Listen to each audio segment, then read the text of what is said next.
Ça nous a épaillé des candidatures fantaisistes qu'on voit à l'approche des élections.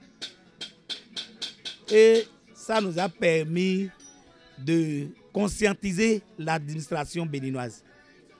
C'est-à-dire, à l'approche des élections, tout le monde déserte l'administration. Et quand tu vas dans un bureau, et bien que ce que tu veux faire, la pièce ou quelque chose que tu veux dans les administrations, bien que c'est important pour toi, on te dit que non, il s'est levé. Il laisse le travail et pour s'occuper du terrain. Alors que le président, notre président de la République, bien qu'il soit au pouvoir et qu'il est politique, nous voyons comment, jusqu'à quelques mois des élections, nous voyons comment il ne se lasse pas, il continue de lancer les travaux. Il fait les choses, on ne sent même pas que c'est un président qui s'en va. C'est ça qui amène d'autres à dire que est-ce qu'il va partir. Et il ne fait que montrer aux gens au jour le jour que lui, il est partant. Et pourtant, les gens ne croient pas.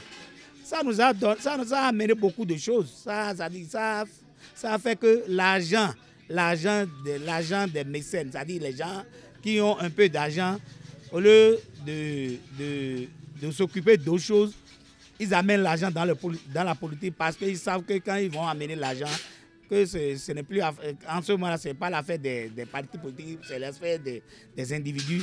Ils amènent l'argent pour corrompre des gens et pour se porter candidat. Avant, même en 2 ans des élections, il y a des gens qui se prononcent. Tu vas commencer par voir, ils vont partager les prospectus, les habits, l'argent va commencer par circuler dans le pays, ce qui n'est pas du tout le cas. Mais ils ont voté une loi, et c'est la loi qui parle maintenant, que 6 mois avant les élections. Nous, on est au-dessus de la loi, on doit respecter la loi. Mais selon nous-mêmes, ça ne nous arrange pas dans le pays, parce que c'est pour la première fois qu'on est en train de vivre ça.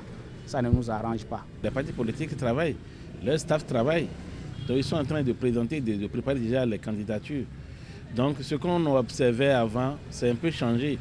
On ne peut pas dire que c'est mauvais, puisque avant, en réalité, les présidents ne faisaient pas 10 ans.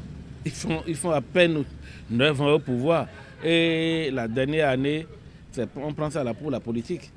Donc pour cette fois-ci, le président Taron, son excellence, le président Taron, lui, il a dit non. Donc c'est sa vision à lui. On va voir maintenant, peut-être au finish, qu'est-ce que le pays en tire comme bénéfice. Au moins l'administration travaille, tous les secteurs travaillent. Si tu veux faire la politique, tu fais la politique après. Donc comme il venait de dire par rapport au calendrier de la Sénat, on a dit d'attendre d'abord en octobre pour qu'on ait les évolutions, les meetings, les réunions, les ceci, là. Donc attendons pour voir. Il y a dans le week-end, mais rentrer dans les staffs là, il y a leurs réunions, ils se réunissent et ils se parlent. Il y a toutes les stratégies. Il y a actuellement, vous voyez ce que nous on assiste actuellement. On ne peut pas dire qu'il n'y a pas de mouvement politique. Vous voyez les débauches, non? Il y a les démissions et les nouveaux adhérents. Donc vraiment au niveau politique là, c'est seulement au niveau de la population qu'on ne sent pas l'effervescence ou bien le goût de se lancer dans la politique. Ce que nous souhaitons, c'est que beaucoup de gens vont se prononcer. Beaucoup de gens que nous allons les reconnaître. Savoir celui que nous voulons apporter, celui qui va nous diriger à partir de 2026. On va le connaître davantage. Et dans tout ça là, bon, tout le monde, hein, les enfants, les élèves, surtout nous sommes à la fin des rentrées maintenant. Il y a les tournois qui vont commencer. Ceux-là, ils vont commencer par circuler, organiser des tournois dans les villages. Ce qui n'est pas du tout le cas. Ça agit sur nous, les populations à la base. Ça agit sur nous.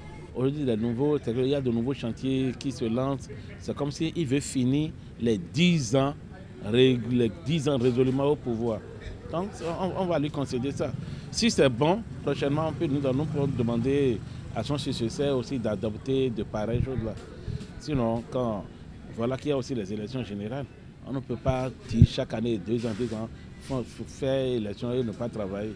Donc, moi, je trouve que ça, cette option, c'est bon. Maintenant, attendons octobre. Si en octobre, on ne nous permet pas pour encore aller se lancer là, ça deviendra autre chose.